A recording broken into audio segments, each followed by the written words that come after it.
নমস্কার, দৃষ্টিকোণে সবাইকে স্বাগত জানাই এবং দৃষ্টিকোণে সবাইকে সুপ্রভাত।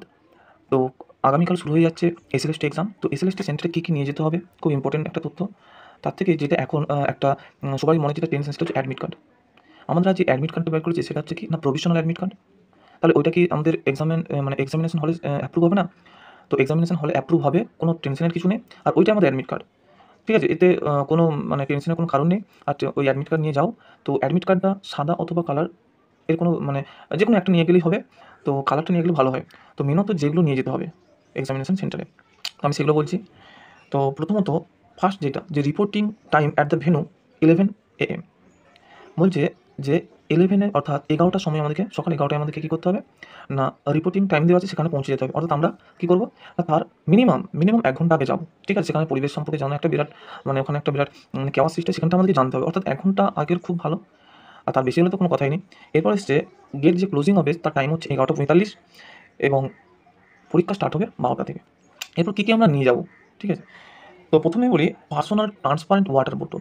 অর্থাৎ যে সমস্ত বোতল মানে জল যারা খাবে বা জল নিয়ে যেতে যারা চাও তারা কী করবে ট্রান্সপারেন্ট বোতল নিয়ে যাবে। ঠিক আছে? অন্য কোনো বোতল নিয়ে যাবে না, কারণ অ্যালাউ করবে না। আর আছে কি না এই simple transparent blue black ball point pen. অর্থাৎ আমরা যে ৳3, ৳5, ৳4 এরকম দামে যে মানে ব্লু অর ব্ল্যাক অর্থাৎ নীল এবং কালো পেন আমাদেরকে নিয়ে যেতে হবে। ঠিক আছে? এবং সেটা ট্রান্সপারেন্ট হতে হবে। অর্থাৎ কেমন না সাদা মানে বাইরে থেকে যেমন তার কালিটা দেখা যায় এরকম পেন অবশ্যই নিয়ে যাবে। তো কালারটা কী হবে? কালো আর নীল। তারপর বলছি অ্যাডমিট কার্ড, যেটা বললাম অ্যাডমিট কার্ড ডাউনলোড করে নিতে হবে। ও যেটা প্রভিশনাল অ্যাডমিট কার্ড সেটাই নিয়ে যেতে হবে কালার অথবা সাদা কালো। এরপর আসছে অরিজিনাল আইডি প্রুফ অর্থাৎ ড্রাইভিং লাইসেন্স, প্যান কার্ড, আধার কার্ড, ভোটার কার্ড যেকোনো একটা অরিজিনাল নিয়ে যেতে হবে। তবে আরেকটা বলে দিই, অনেকে কী করে যে এক্সামিনেশন সেন্টারে গিয়ে তারা জেরক্স নিয়ে চলে যায়। কখনোই এই ভুল করবেন না, তাহলে হয়তো সমস্যায় পড়তে পারেন। অবশ্যই আমরা কী করবো অরিজিনাল নিয়ে যাবো। তো এইগুলো আমাদের হচ্ছে মেনত পয়েন্ট যে এগুলো আমাদেরকে নিয়ে যেতে হবে। এরপর কিছু পয়েন্ট আছে যেগুলো আমাদেরকে মানতে হবে। যেটা আমাদেরকে ইনস্ট্রাকশন দেওয়াই আছে। আমি সেগুলো পড়ে কী বলতে চেয়েছে, কী নিয়ে যেতে হবে সেটা আমি জানিয়ে দিচ্ছি। দেখো আমরা অনেক আগেই বলে দিয়েছি যে 1 নম্বরে যেটা দিয়েছে রিপোর্টিং টাইম 11টা এবং আমরা 11টা 45-এ গেট ক্লোজ হবে প্রথমেই বললাম এবং 12টা থেকে এক্সাম চালু হবে। 2 নম্বর পয়েন্টে বলা আছে যে transparent black or blue pen. ঠিক আছে? এটা বললাম, এটা নিয়েও আলোচনা করে দিয়েছি। 3 নম্বর বলেছে candidate must carry any one of the following photo ID proof issued by the government.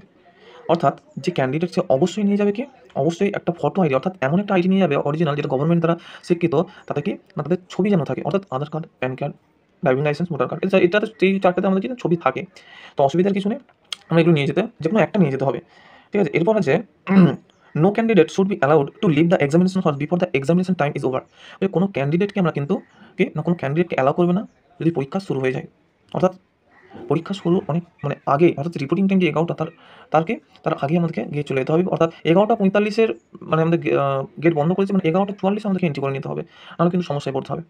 তারপরে আসছে কি 5 নম্বর পয়েন্ট বলে দিয়েছে candidates are not allowed to wire watch of any kind, carry logs, tables or calculator of any form or cell phone, any electronic gadget in this test. If any candidate is found to possesses any such item within the examination hall, he or she will be summarily expelled. বলছে কোনো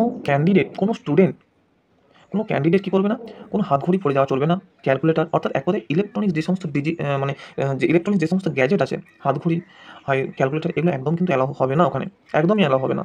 তাই সবাইকে বলছি যে এগুলো কখনোই ব্যবহার করবে না। ঠিক আছে? বারবার প্রশ্ন করবে, অনেকে প্রশ্ন করছে যে দাদা স্মার্ট ওয়াচ না চলে এটা মানে ডায়াল ফোন কি চলবে? কোনো ঘড়ি চলবে না।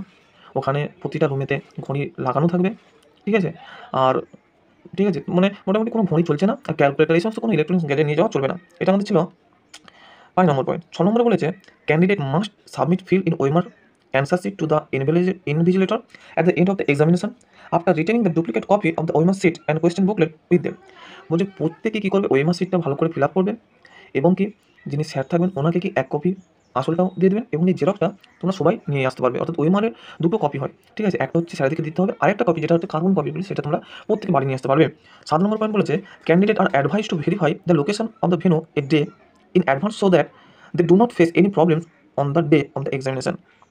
ওই প্রত্যেক ক্যান্ডিডেটকে বলা হচ্ছে যে তারা যে সমস্ত ভেন্যু অর্থাৎ যে সমস্ত সেন্টার করেছে তারা ভালো করে যেন একদিন আগে থেকে ভালো করে যাচাই করে নেয়। কারণ অনেক ক্যান্ডিডেট আছে কী করে ওরা মানে আগে থেকে কোনো একটা দেখলো হঠাৎ কোনো একটা স্কুলের নাম বলেছে সেখানে বয়েজ গার্লস সেটা দেখছে না। তারা জানে যে ওইটা ওই স্কুলে পড়েছে। কিন্তু সেখানে যে প্রবলেমে পড়ছে তার জন্য বারবার বলছি তোমরা আগে থেকে ভালো করে অ্যাডমিট কার্ডটা দেখে বুঝে নাও যে কোন স্কুলে পড়েছে, কোন স্কুলে। একই জায়গায় দুটো স্কুল হতেই পারে কিন্তু কোন স্কুলে পড়েছে, গার্লস, বয়েজ কি কলেজ, এগুলো একটু ভালোভাবে দেখে নেবে, ঠিক আছে? কারণ সেন্টারে গিয়ে যখন গেট ক্লোজ হবে তখন দেখলো অ্যাডমিট কার্ড দেখলো যে তোমার ওই সেন্টারে পড়ে, তখন কিন্তু মানে পরীক্ষার থেকে একদমই বাতিল হয়ে যায়। তাই খুব সাবধান হয়ে আমাদেরকে যেতে হবে। তারপর বলে দিই যে আমাদের ৮ number point, all the examination venues are under the surveillance of CCTV and there will be the mandatory frisking. বলে যে প্রতিটা সেন্টারে কিন্তু থাকবে সিসিটিভি থাকবে। তো কোনো রকম জালিয়াতি, কোনো রকম দুর্নীতি করা কেউ যেন না এইটা ভেবে না যাবে যে আমি প্রশ্ন পেয়ে যাবো, এরকম কোনো রকম দুর্নীতি যেন চলবে না। প্রতিটা সেন্টারে সিসিটিভি ক্যামেরা লাগানো থাকবে। এবার বাকি যেগুলো দেওয়া আছে সেগুলো আমি বলে দিয়েছি, যেমন ওই পাসপোর্ট সাইজ ছবি, অ্যাডমিট বলে দিয়েছি। তো সবাইকে একটাই রিকোয়েস্ট করবো, ভালোভাবে পরীক্ষা দাও, মন দিয়ে পরীক্ষা দাও, কোনো দুর্নীতিতে জড়াতে যাবে না। আর হচ্ছে ঘড়ি অ্যালাউ নেই, কোনো রকম ইলেকট্রনিক গ্যাজেট অ্যালাউ নেই। পরীক্ষার সেন্টারে অবশ্যই 1.5 থেকে 2 ঘন্টা আগে যাবে। 11:45 গেট ক্লোজ, 11:44 তোমাকে কিন্তু ঢুকে যেতে হবে। তো এই হচ্ছে আমার ভিডিও। যে সমস্ত তথ্য তোমরা এতে খুবই উপকৃত হবে, তোমাদের জন্য বানানো। তো তোমরা চাইলে লাইক, ফলো এবং সাবস্ক্রাইব করবে আরও ভালো তথ্য দেওয়ার জন্য। নমস্কার।